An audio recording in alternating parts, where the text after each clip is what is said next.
Hola, hola, buenas noches. ¿Cómo están? Ok. Vamos a continuar con donde nos quedamos. Estamos en la propiciación.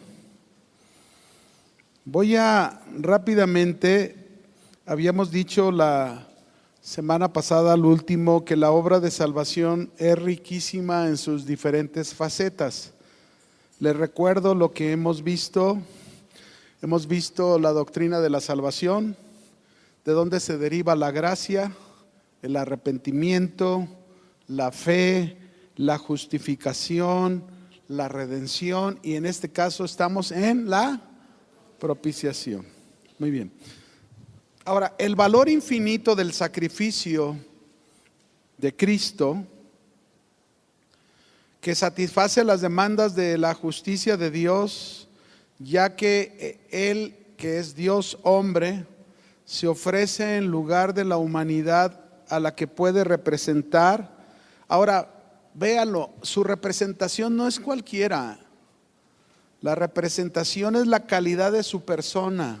¿La calidad de qué? Ese es el valor del sacrificio. Como hijo de Dios y como hijo del hombre, ¿verdad? Entonces, el valor propiciatorio del sacrificio, depende enteramente de la excelencia de la víctima, en quien se encierra toda la humanidad, siendo a la vez Dios encarnado, ¿no? Por eso tiene este gran valor el propiciatorio. Ahora, vamos a entenderlo, espero explicarme lo mejor que pueda. Hay una palabra griega que se conoce como hilaskomai, es con H, es con K, en komai, hilaskomai. Es un verbo que quiere decir propiciar. ¿Dónde encontramos este verbo? Por ejemplo, lo encontramos en Lucas, no lo busque, anótelo nada más porque vamos de pasada. Lucas 18:13, si se acuerda de la historia del publicano y el fariseo que fueron al templo a orar, ¿sí se acuerda? Y el publicano, cuando dice que no se atrevía ni a alzar los ojos al cielo y se golpeaba su pecho diciendo: Dios, sé propicio. Ahí aparece esta palabra, sé propicio a mí. Esta palabra propiciar ahí en el griego es la palabra hilaskomai. En Hebreos 2:17 también aparece, aunque los de la traducción Reina Valera tradujeron de esta manera. Dice ahí en Hebreos 2:17, dice: para expiar los pecados del pueblo. O sea, pusieron a expiar porque es lo correcto en el entendimiento como explicación, pero la palabra que aparece griega ahí sería para propiciar los pecados del pueblo. Es lo que estábamos hablando con hilaskomai, ¿no? Ahora, esta traducción, precisamente la Reina Valera aquí en este caso, dan el valor verdadero a este verbo con relación a los pecados. Es decir, que los pecados fueron expiados. Esa es la realidad. Ahora, es como decir, la paráfrasis tendría que decir así, si quitáramos el expiar, diría: para propiciar a Dios en relación con los pecados del pueblo. Porque no es correcto, fíjense bien, para propiciar los pecados del pueblo no sería correcta la frase. ¿Sí me explico? Por eso en la paráfrasis se diría: para propiciar a Dios. Esto es bien importante. ¿Propiciar a quién? A Dios. El propiciatorio, ya lo hemos anunciado, es apaciguar la ira ¿de quién? De Dios. Entonces, ¿propiciar a quién? A Dios. No para, o sea, por eso lo correcto es que pusieron ahí expiar los pecados, aunque en la traducción aparece la palabra griega, pero lo correcto es eso. Ahora, hay un sustantivo que se llama hilasmos, que viene hilasmos con H, es hilasmos con H. Este es un verbo de la palabra que mencionamos hace un rato, hilaskomai. Y este verbo, por ejemplo, lo encontramos en dos textos, como en Primera de Juan 2:2 y Primera de Juan 4:10.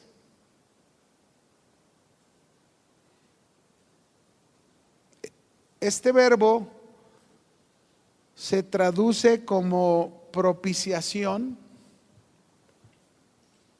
pero aquí hay un dato bien interesante. En ambos textos que te di, Primera de Juan 2:2 y Primera de Juan 4:10, en ambos textos esta palabra propiciación del verbo hilasmos hace referencia mucho a la persona de nuestro Señor Jesucristo, quien fue el que llevó a cabo la obra de propiciación, siendo Jesús mismo quien hizo satisfecha las demandas de justicia de Dios por el sacrificio del mismo, ¿no?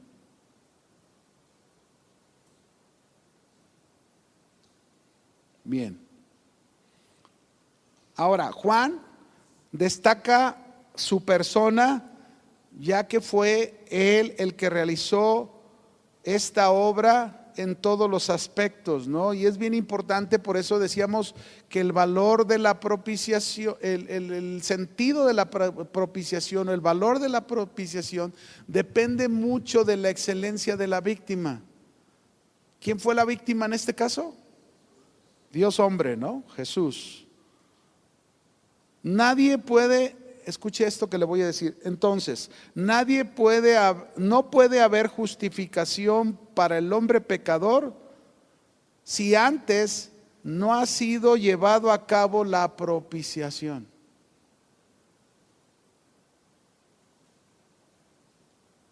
Si no ha sido llevado a cabo la satisfacción de las justas demandas de Dios.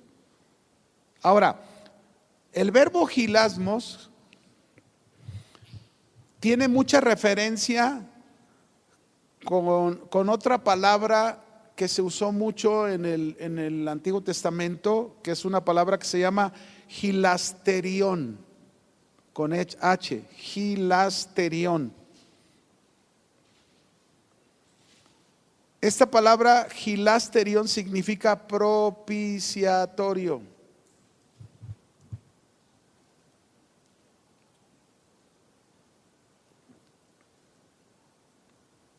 ¿Sí han oído hablar del propiciatorio que se encontraba en el tabernáculo?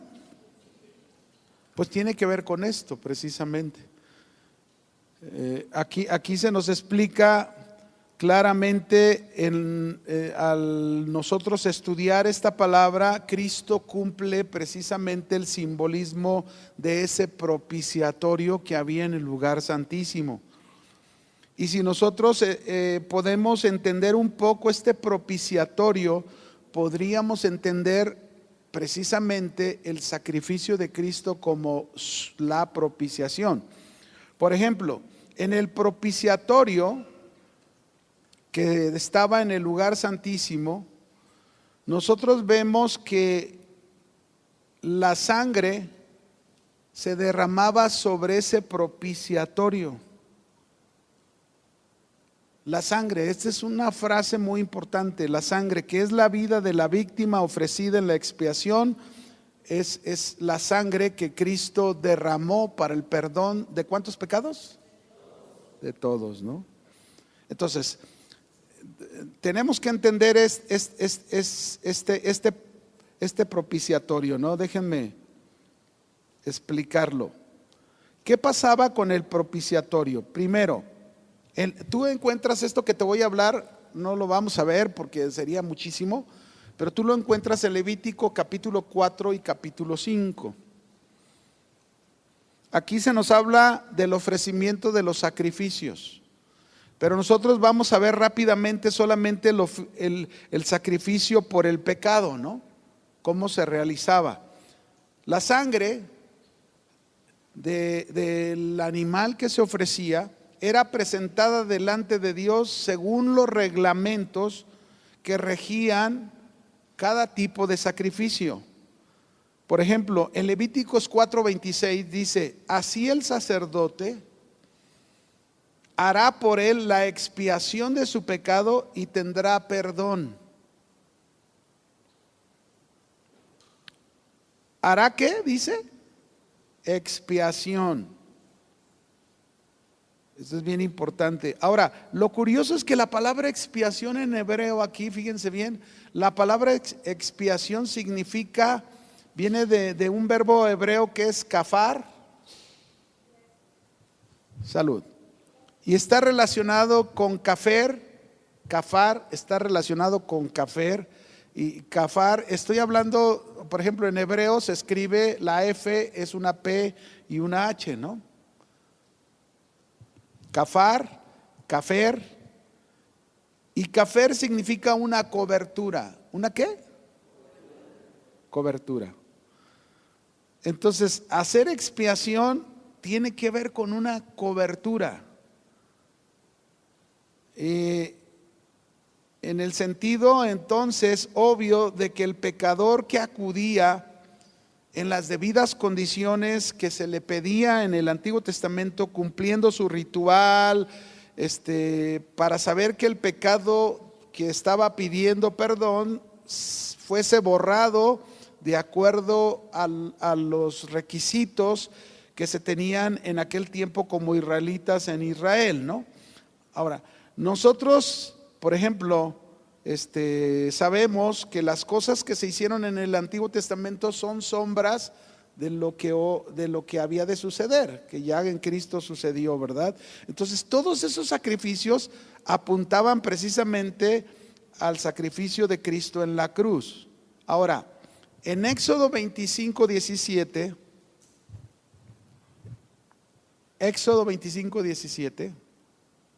Dios mandó a Moisés que hiciera una tapa. ¿Una qué? Cobertura. Una tapa para el arca del pacto. Éxodo 25:17.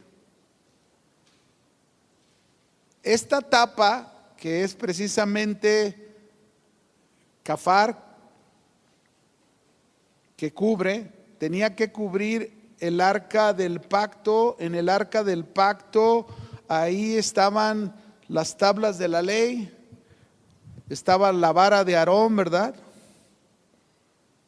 Ahora fíjense bien, en el gran día de la expiación, nosotros cuando leemos el Antiguo Testamento nos damos cuenta que solamente había una vez al año, se le conocía como este gran día de la expiación, donde el sumo sacerdote era el único que podía entrar al lugar santísimo. Y entonces el sumo sacerdote en este gran día de las expiaciones, él llevaba la sangre en primer lugar de su propio sacrificio. O sea, primero el sumo sacerdote tenía que llevar la sangre hasta el lugar santísimo y rociarla en esa tapa, en esa cobertura que se llamaba, ¿cómo se llamaba? ¿O con qué se relaciona? Propiciatorio. Y entonces cuando el sacerdote llegaba hasta el lugar santísimo, que representaba el lugar donde estaba la presencia de Dios, entonces él podía tener la seguridad que sus pecados eran perdonados. Y luego regresaba y tomaba la sangre después de la víctima de todo el pueblo. Iba con la sangre otra vez, él ya pidió perdón por sus pecados, ahora va y ofrece esa sangre y la rocea nuevamente sobre el propiciatorio.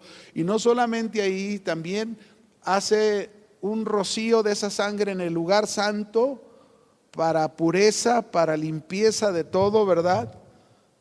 Y entonces, una vez que él hacía eso, se podía tener la seguridad que Dios había perdonado los pecados del pueblo.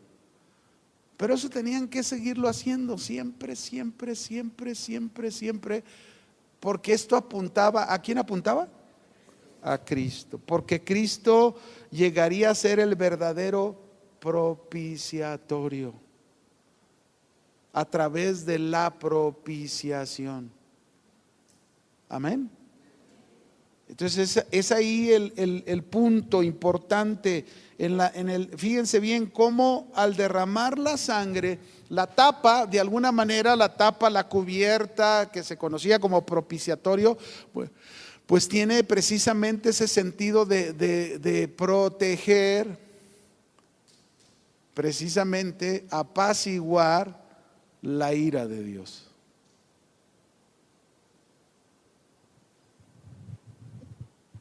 Yo no sé hasta dónde los israelitas tenían comprensión del simbolismo de lo que hacían. Yo no lo sé realmente, no sé si de verdad entendían lo que hacían y cómo apuntaba a su Mesías, ¿no? Pero David, por ejemplo, David en los Salmos nos da una idea como que David recibía revelación de Dios y podía entender cosas. Por ejemplo, en el Salmo 32, verso 1 y 2, vemos cómo David discernía esto, ¿no? Salmo 32, verso 1 y 2 dice: bienaventurado aquel cuya transgresión ha sido perdonada y cubierto su pecado, a quien Jehová no culpa de iniquidad. ¿Cómo supo esto David? ¿Cómo supo que bienaventurado era aquel que su transgresión ha sido perdonada y cubierto su pecado, a quien Jehová no culpa de iniquidad? ¿Saben a quién estaba apuntando David? A nuestra propiciación, a la excelencia de la víctima de la que estamos hablando, Dios hombre, Jesucristo, que ofreció su vida en la cruz y que su sangre que derramó en la cruz, dice la Biblia que Jesús llevó esa sangre y entró al lugar santísimo perfecto en los cielos, llevando esa sangre al propiciatorio del cielo y la presentó propiciando. ¿A quién se le propicia? A Dios. Y nosotros podemos tener toda la seguridad de ese perdón de pecados por lo que hizo Cristo. El propiciatorio pues llega a simbolizar el perdón de los pecados en la presencia de Dios, y esto, mis hermanos, ha sido posible por el sacrificio ofrecido por Jesús. Ahora, hay dos conceptos que tenemos que entenderlos: expiación, propiciación. ¿Qué significa expiación? Expiación significa que el sacrificio de Jesús nos limpia de la contaminación del pecado, nos quita la culpa del pecado en la expiación.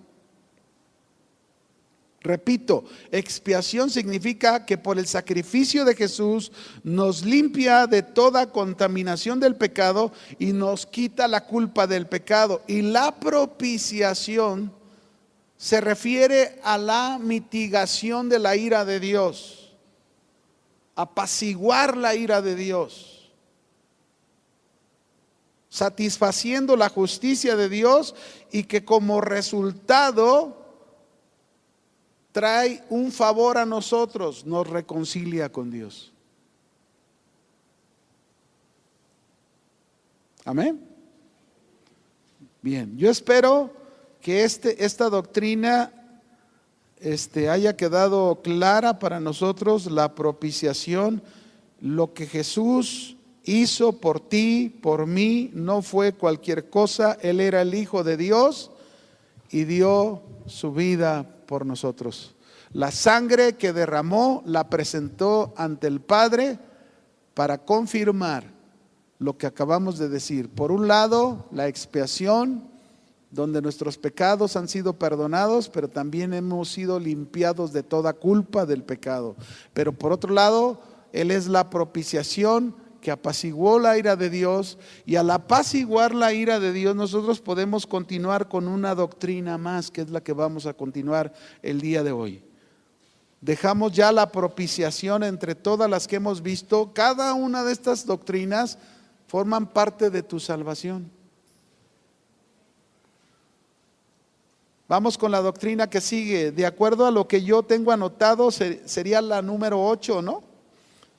Si comenzamos con salvación, gracia, arrepentimiento, fe, justificación, redención, propiciación, la 8 sería la doctrina de la regeneración.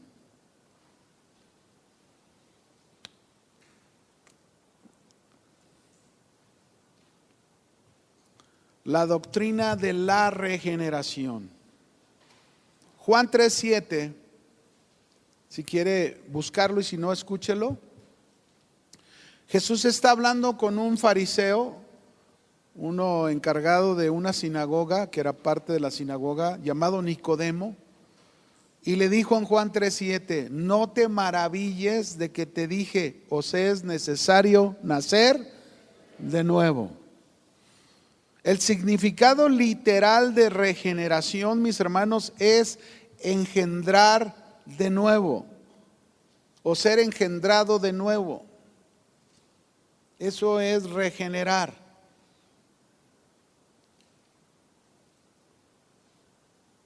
Si pensáramos en la aplicación de la salvación, diríamos, el Señor me ha salvado. Y en esa salvación, el Señor está diciendo, te has arrepentido, has tenido confianza en mí, mi gracia la he derramado sobre ti, te he dado justificación, te he redimido, mi Hijo ha hecho propiciación por ti, te expió tus pecados, pero también hizo propiciación para apaciguar la ira de Dios que estaba sobre ti. Pero ahora dice el Señor, te he engendrado de nuevo. Esta palabra se usa raras veces, mis hermanos, pero por ejemplo en Mateo 19:28,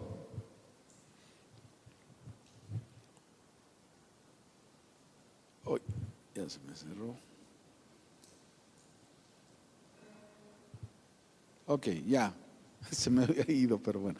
Mateo 19:28. Y Jesús les dijo, de cierto os digo que en la, ¿qué? Regeneración, cuando el Hijo del Hombre se siente en el trono de su gloria, vosotros que me habéis seguido, también os sentaréis sobre 12 tronos para juzgar a las 12 tribus de Israel. Ahora, si nosotros leemos de acuerdo al contexto este versículo y usamos la palabra regeneración, aquí en este caso va más allá de engendrarte de nuevo, porque aquí la palabra regeneración significa cuando todo sea hecho nuevo. Eso es lo que significa aquí la palabra regeneración, cuando todo sea hecho nuevo. ¿Cuánto? Todo. Es decir, que llegó el momento final en que los creyentes, tú y yo, como iglesia, fuimos completamente glorificados. Se hizo un cielo nuevo, una tierra nueva. Vivimos en una nueva etapa por toda la eternidad de nuestra vida. Y eso es la palabra aquí, regeneración, cuando todo sea hecho nuevo.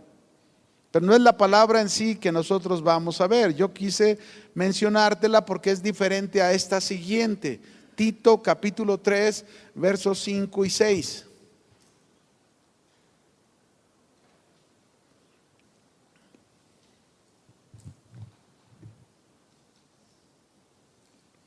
Qué diferente aquí esta palabra. ¿Lo tienen? Dice, no salvó. Note cómo entra la palabra salvación.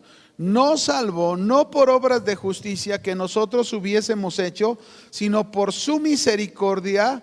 Y luego dice, por el lavamiento de ¿qué? La regeneración. Aquí la palabra regeneración es el acto Es el acto donde nuestros pecados ya han sido perdonados. Es el acto donde nuestros pecados ya han sido perdonados. Usted nota que hay dos palabras juntas: lavamiento de la regeneración. Entonces, la palabra lavamiento tiene que ver con que usted y yo ya fuimos perdonados por nuestros pecados. Recibimos expiación de parte de Cristo, recibimos propiciación de parte de Cristo, se apaciguó la ira de Dios y en cuanto esto sucede, nos está diciendo que nosotros hemos sido hechas nuevas criaturas, hemos sido hechos nuevas criaturas. Lavamiento de la regeneración.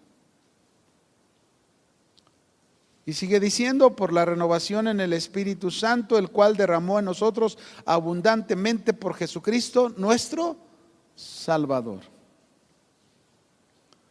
Ahora, la doctrina de la regeneración, mis hermanos, se evidencia bastante en la enseñanza bíblica que tiene que ver con la salvación. ¿Por qué? ¿Por qué se evidencia? Porque es la doctrina de la vida nueva. La regeneración es la doctrina de la vida nueva que Dios engendra en nosotros cuando nos hemos convertido.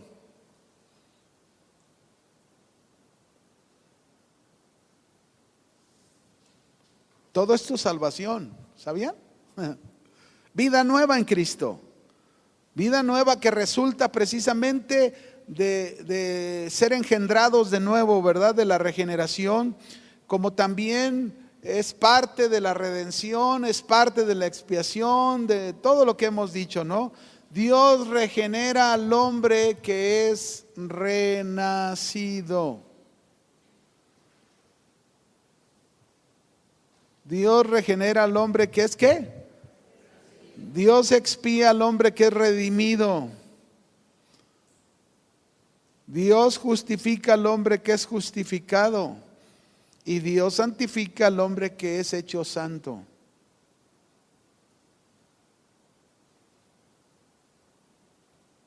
Ahora, déjame mencionarte frases que en la Biblia vamos a encontrar y tienen que ver con regeneración. Regeneración es un segundo nacimiento. ¿Cuál fue el primer nacimiento? El físico, ¿verdad? Y nacer de nuevo es nacer espiritualmente. Tú vas a encontrar frases como esto en la Biblia. Nacer de nuevo, como le dijo Jesús a Nicodemo, ¿no? Nueva criatura. ¿Has oído en 2 de Corintios 5:17? De modo que si alguno está en Cristo, nueva criatura es, ¿verdad? También tiene que ver con nueva vida. Eso también significa regeneración. Nueva vida, en la Biblia habla de nueva vida, es regeneración. Vida eterna tiene que ver con esa vida que es parte de la regeneración. En Efesios capítulo 2, versículo 10, también cuando dice: porque somos hechura suya, creados en Cristo Jesús. Ese creados en Cristo Jesús tiene que ver con la regeneración, con el nacer de nuevo, con la nueva vida, con ser nuevas criaturas. Ahora, nuestro segundo nacimiento se distingue de nuestro primer nacimiento, porque nosotros en el primer nacimiento fuimos concebidos físicamente y heredamos por esa concepción, heredamos la naturaleza pecaminosa. Pero el nuevo nacimiento, que sería el segundo nacimiento, es uno que es celestial. ¿De dónde proviene este nuevo nacimiento? Del cielo. Es celestial, es espiritual y es santo.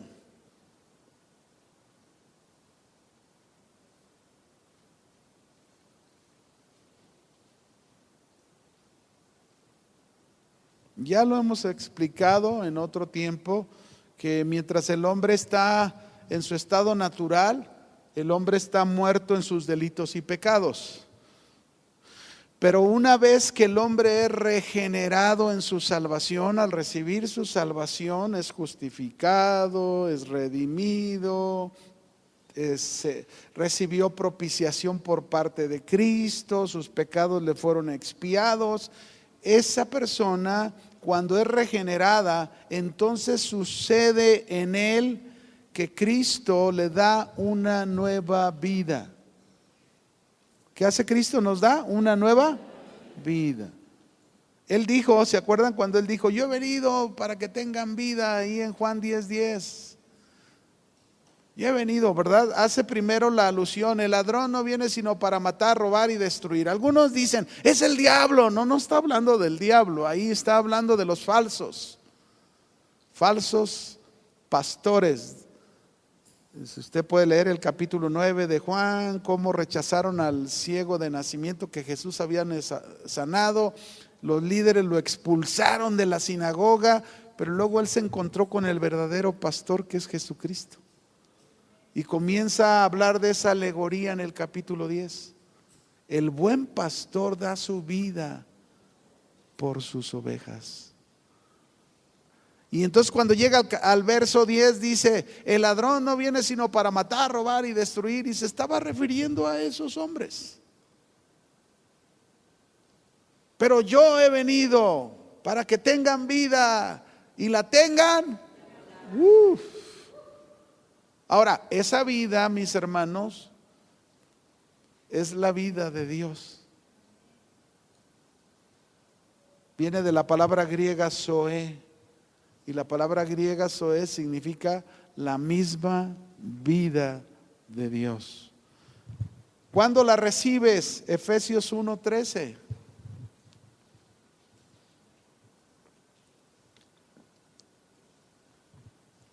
Efesios capítulo 1, versículo 13.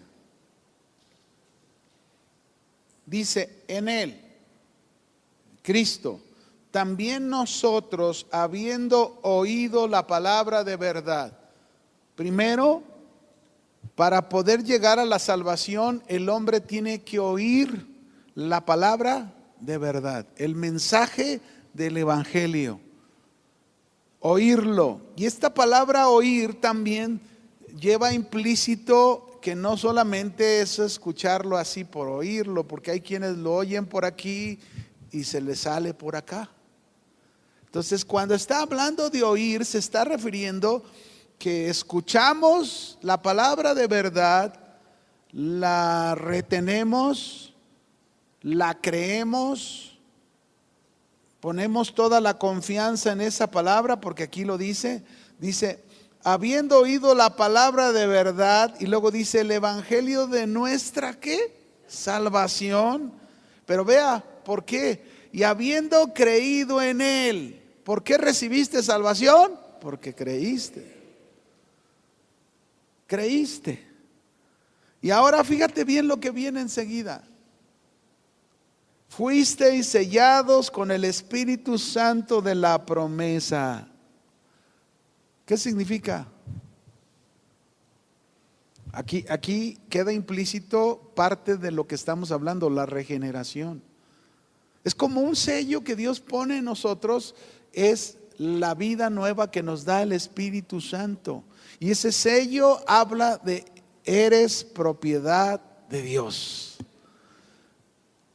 ¿Qué es lo que Dios conoce? Porque dice la Biblia también en segunda de Timoteo capítulo 2 versículo 19, que Dios conoce a los suyos porque tienen este sello.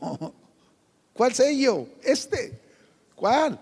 El sello de la nueva vida del Espíritu Santo. Es decir, el Espíritu Santo viene a morar en un cristiano, viene a morar en un creyente, hace realidad la salvación en su vida, hace realizar realidad todas las doctrinas que hemos estado hablando, que son parte de la salvación, y entre ellas te regenera, te da una nueva vida, y esa nueva vida Él está haciéndote partícipe de la misma vida del cielo, de Dios. Aquí está, fuiste sellado con el Espíritu Santo de la promesa, que es las arras de nuestra herencia, hasta la redención de la posesión adquirida para alabanza de su gloria. Arras, ¿qué significan las arras en una boda?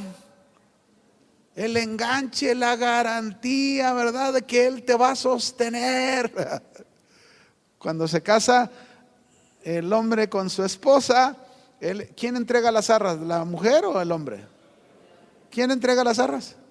Yo nunca he visto que la mujer sea la que entregue las arras y diga: me comprometo a trabajar arduamente para que no te falte nada. Y el otro: ay, sí, mi amor. No, ¿verdad que no? Entonces, ¿quién se compromete a ser el proveedor? El varón. Cuando dice las arras, es Cristo el esposo, entregando las arras a su esposa, la iglesia. Y esas arras, su simbolismo es el Espíritu Santo y la nueva vida. Y entonces dice aquí que esas son las arras de nuestra herencia. ¿Hasta cuándo? Hasta la redención de la posesión adquirida, es decir, hasta que Cristo regrese y nos glorifique. Es decir, somos libres del pecado, espíritu, alma y cuerpo. Tenemos un cuerpo nuevo. A eso se está refiriendo redención de la posesión adquirida. Pero así es el proceso. Creíste el mensaje del evangelio, recibiste a Cristo, te comprometiste con Cristo, Él te dio la promesa del Espíritu Santo, fuiste sellado, eres propiedad de Dios y tienes una nueva vida. La regeneración es un cambio radical, mis hermanos. Quienes hemos recibido la nueva vida, es un cambio radical, completamente radical. Somos nuevas criaturas. Así como en lo físico, cuando nace un bebé, ese bebé es una nueva criatura en este mundo. Lo entendemos, ¿no? Es un nuevo individuo que entra a este mundo terrenal.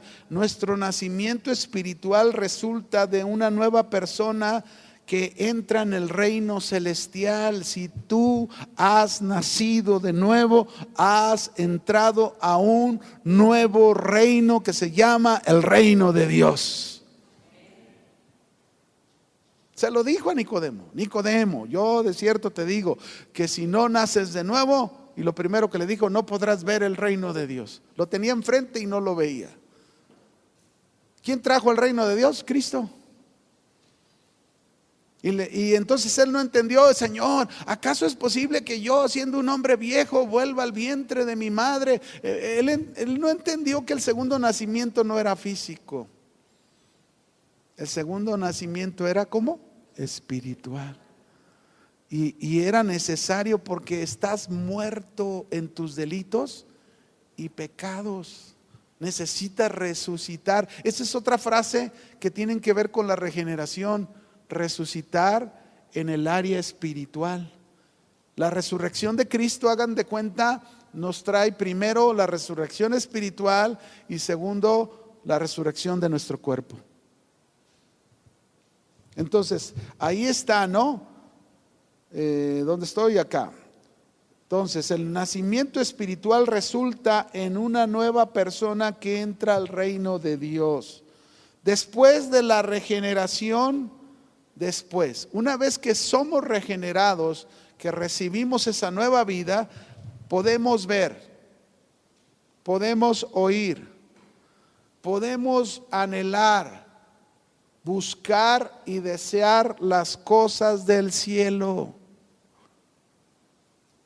Por eso, cuando hay muchos pasajes, como por ejemplo en Colosenses capítulo 3, verso 1, tú lees que dice: poned la mira en las cosas de arriba y ya no en las terrenales. ¿A quién les está hablando? Puros regenerados, que han nacido de nuevo, que tienen una nueva vida, porque su nueva vida los debe de llevar a ver, oír, desear, buscar, anhelar las cosas que están ¿en dónde? Celestiales. Comenzamos a vivir una vida de fe que no la teníamos. una vida de santidad que no la teníamos. Ahora tú decidiste, ya no voy a hacer esto. Y te juntas con tu familia, ¿verdad? Y vas el domingo ahí a la reunión familiar y todos no son creyentes. Tú eres el único creyente. Y llegas y tienen ahí su tinota de chelas, bien heladas, Pacífico, y un ceviche ahí de lado. Y entonces, ándale, no. No me digas, te prohíben ahí donde vas, ¿verdad? Te prohíben, ¿verdad que sí? ¿A poco no les dicen así? Y tú les dices, no me prohíben, a mí nadie me prohíbe. Más bien estoy aprendiendo que para agradar a Dios no necesito esto. Para estar feliz no necesito esto. Y somos más felices que ni ellos. Y por sus 1000 chelas que se avienten, somos los más felices. Brincamos, saltamos, alabamos a Dios porque el Señor nos dio una nueva vida. Éramos como ese cojo en el templo de la Hermosa, que no teníamos vida, no sabíamos ni qué hacer, pero el Señor vino, nos levantó y nos dio una nueva vida. Y entonces ahora, híjole, qué gozo, ¿no, hermanos? Y allá no ocupamos eso. Y entonces te empiezan a juzgar, ¿verdad? Porque quieres tú vivir la vida de santidad. No seas religioso, hombre. No seas fanático. Aunque sea una, tómate una. No, tú dices, no, yo me aviento todo el ceviche que me quieras dar, pero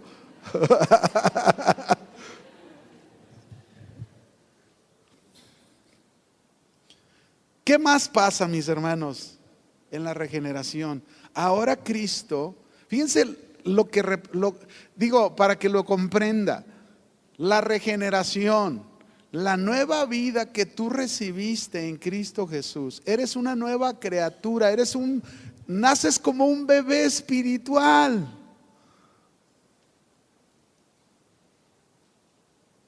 Ahora, ese bebé no se puede quedar así, ¿verdad que no?